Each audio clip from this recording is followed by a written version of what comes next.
اشرح لي صدري ويسر لي أمري واحلل عقدة من لساني يفقهوا قولي. أما بعد، قال الله تعالى في القرآن الكريم: أعوذ بالله من الشيطان الرجيم. بسم الله الرحمن الرحيم. شهر رمضان الذي أنزل به القرآن هدى للناس وبينات من الهدى والفرقان.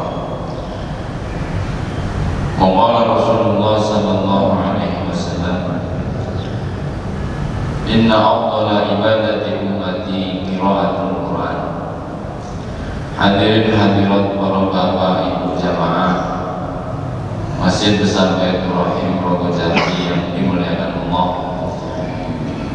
Pertama, marilah kita panjatkan puji syukur kehadirat Allah Subhanahu wa Ta'ala atas segala limpahan nikmat anugerah maunah hidayah kepada kita semua, sehingga kita bisa berkumpul, bermuajahah, bertatap muka di sini majelis dalam rangka kegiatan rutin qiyamul lail dengan niatan untuk menghidupkan bulan Ramadan, khususnya malam-malam 10 terakhir di bulan Ramadan. Mudah-mudahan dengan niatan yang baik, kumpul kita di sini senantiasa dirahmati oleh Allah Subhanahu wa Ta'ala, diridhoi oleh Allah Subhanahu wa Ta'ala, dan diterima oleh Allah sebagai amal soleh. Salawat salam mudah-mudahan tercurahkan kepada baginda Nabi besar Muhammad sallallahu alaihi wasallam. Hadirin hadirat para bapak ibu jamaah Masjid Besar Baitur Rahim Rogo Jambi yang dimuliakan Allah.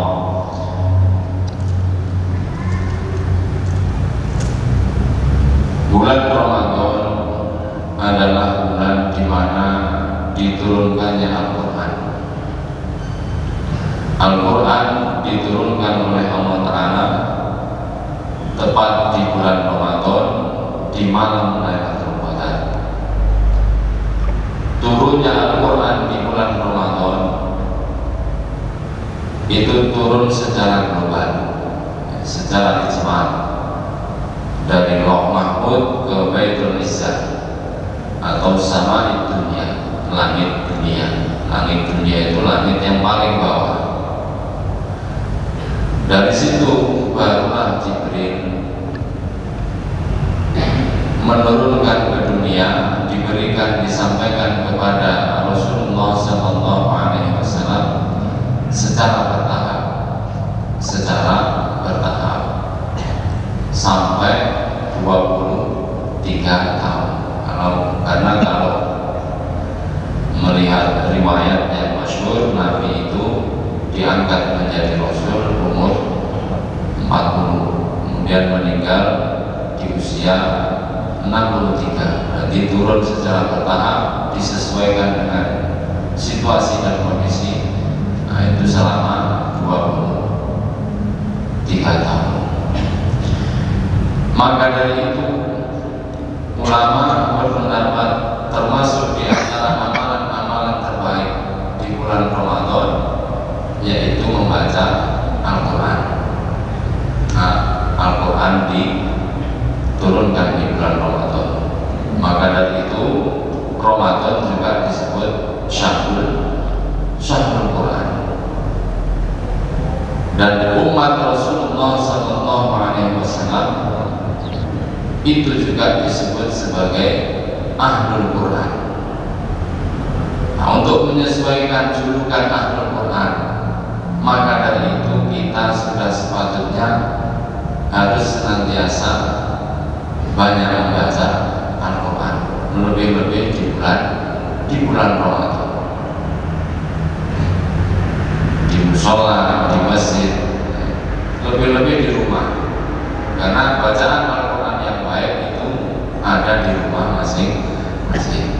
Di masjid, di musola baik sebagai syiar, tapi jangan lupa untuk membaca Al-Quran di rumahnya masing-masing, sesuai dengan sabda Nabi, nawwiru buyutakum bi qiraatil Quran. berikan cahaya kepada rumah-rumah kalian. Dengan apa kita memberikan cahaya? Dengan bacaan Al-Quran. Dalam satu riwayat dikatakan rumah orang-orang yang dibacakan Al-Quran itu kalau dilihat oleh malaikat dari atas langit, makhluk-makhluk Allah yang ada di langit itu melihat rumah-rumah yang dibacakan Al-Quran itu akan tampak bercahaya.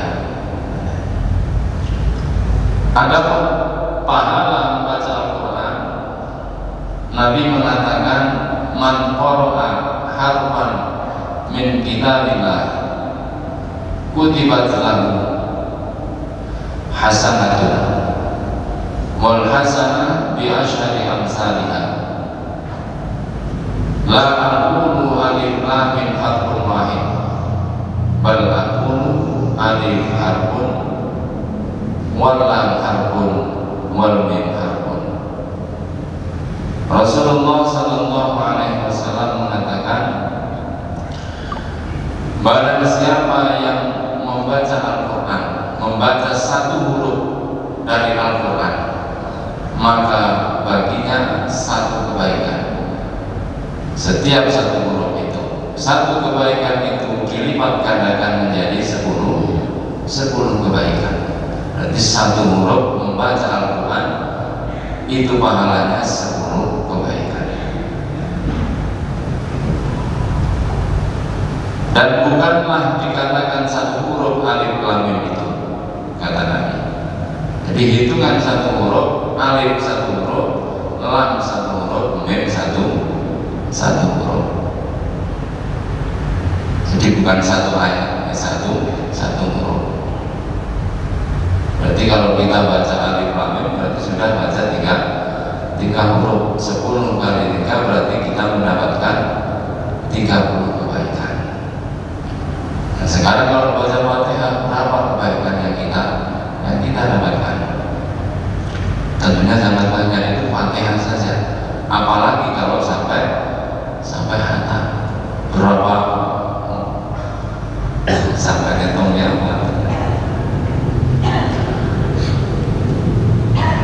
Dari hadis tersebut, Imam Ali karramallahu wajhahu, Sayyidina Ali mentakwil hadis tersebut. Jadi Sayyidina Ali berpendapat orang yang membaca satu huruf dari Al-Quran itu mendapatkan 10 kebaikan. Itu kalau bacanya di luar sholat dan tidak punya wudu, artinya dalam keadaan punya hadas. Apakah boleh kita baca Quran dalam keadaan punya hadas kecil? Boleh saja, asalkan Qurannya tidak disentuh. Nah, itu pahalanya 10 bagi mereka yang bacanya seperti itu. Sekarang kalau kita baca Quran dalam keadaan punya wudu, apalagi di dalam sholat, berapa pahala yang didapat? Lebih dari 10. Jadi 10 tadi untuk orang yang bacanya, ya mohon maaf, kurang beretika, tidak punya wudu di luar sholat.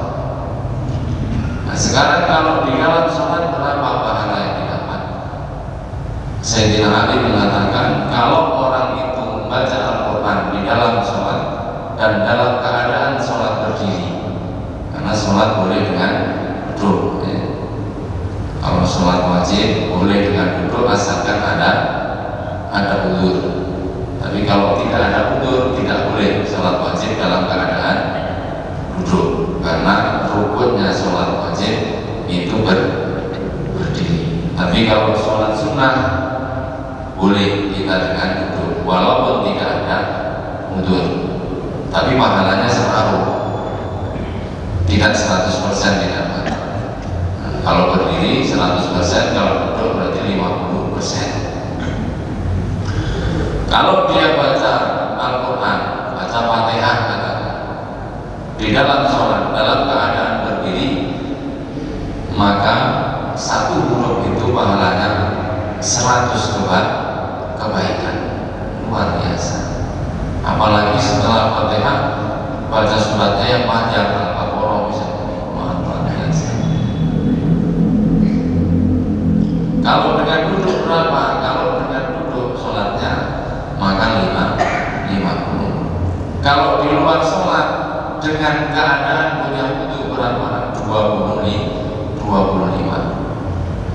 Kita pasti rata-rata kalau baca Quran di luar sholat pasti punya wudu. Berarti kita tidak mendapatkan 10 itu, tapi lebih dari itu. Setiap satu huruf itu 25 kebaikan. Akan tetapi dengan catatan bacaannya harus benar, harus dengan baik, makhrajnya dijaga, tajwidnya dijaga, panjang pendeknya dijaga. Karena kalau bacaannya tidak benar itu juga berbahaya. Bukan pahala yang kita dapat, bisa jadi dosa. Karena kalau bacaannya tidak benar, apalagi sampai merubah maknanya Al-Quran, bukan pahala yang didapat tapi dosa. Makanya kita juga wajib belajar cara baca Al-Quran dengan benar. Sekarang bagaimana kalau kita baca Quran itu dengan diangan-angan, dipahami maknanya? Tentunya lebih besar lagi.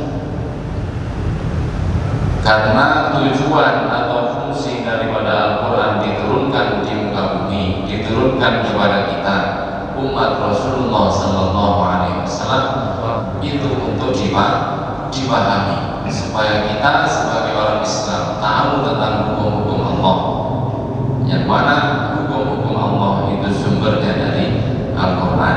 Bagaimana mungkin kita tahu tentang hukum-hukum Allah kalau kita tidak memahami isi Al-Quran? Makanya dalam ujian tombol hati itu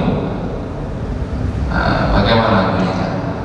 Maca Quran anan-anan gimana atau sama nanya? Tidak hanya baca Quran saja. Terus seperti kita yang tidak bisa memahami, bagaimana bisa mengamalkan maca Quran anan-anan sama anan itu bagaimana? Andai kan kita tidak bisa memahami sendiri, ya kita mendekat kepada orang-orang yang bisa memahami Al-Quran, yaitu siapa? Para ulama. Nanti ojo ngaco, jangan jauh-jauh dari ulama, supaya kita bisa memahami isi daripada Al-Quran. Di dasarnya mana? Allah berfirman dalam Al-Quran, kitabun anzalnahu ilaika mubarakun liyadabbaru ayatihi wa liyatadakkaru ulul albab. Jadi Al-Quran itu diturunkan kepada Rasulullah Sallallahu Alaihi Wasallam agar supaya kita memahami isi daripada Al-Quran itu, agar supaya kita memahami bagian daripada ayat-ayat yang ada di Al-Quran. Kalau kita tidak bisa memahami dengan sendiri, ya mau gak mau kita harus mendekat kepada para ulama yang datang ke majelis taklim. Jadi untuk supaya kita ini bisa mendapatkan keistimewaan yang lebih dari Al-Quran, ya dengan memahami maknanya, memahami maknanya. Wong boten paham mawon yang kita baca tanpa memahami isinya saja kita sudah bisa merasakan tenang, ya kan? Sampai nek maca Quran, bawa dengan adem, tenang, enak, nyaman hati. Apalagi kalau bisa memahami isinya, tentunya lebih dahsyat daripada sekedar membaca lagi. Tapi andai kan mentok berdasarkan diwaca itu dampaknya luar biasa terhadap pribadi kita masing-masing. Apalagi kalau bisa memahami, karena sumber segala masalah itu bisa dipecahkan oleh Al-Quran. Makanya Imam Syafi'i itu mengatakan, ini hanya kiasan saja. Imam Syafi'i mengatakan, barang siapa punya satu masalah, kemudian dia tidak bisa memecahkan masalahnya, kemudian dia membuka Al-Quran, maka dia akan menemukan solusi dari masalah-masalahnya. Itu saking luar biasanya Al-Quran.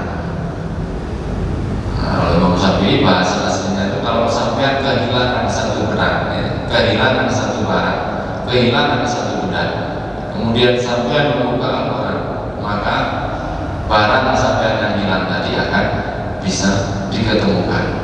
Itu cuma bahasa kiasan.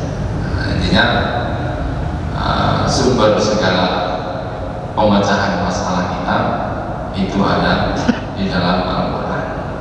Ada lagi kiasan tentang dahsyatnya Al-Quran. Al-Quran itu ibarat senjata, ibarat pedang, ibarat orang turun di medan perang dengan membawa 10 pedang. Nah, orang yang tidak memahami Al-Quran itu ibarat orang yang turun di medan perang dengan membawa 10 pedang, tapi pedangnya tidak ada yang dibungkus, cuma dibawa saja. Apakah ada fungsinya pedang ini? Pada akhirnya nggak ada fungsinya. Karena apa? Ya, kita tidak tahu tadi isi daripada Al-Quran, apa yang dimau oleh Al-Quran.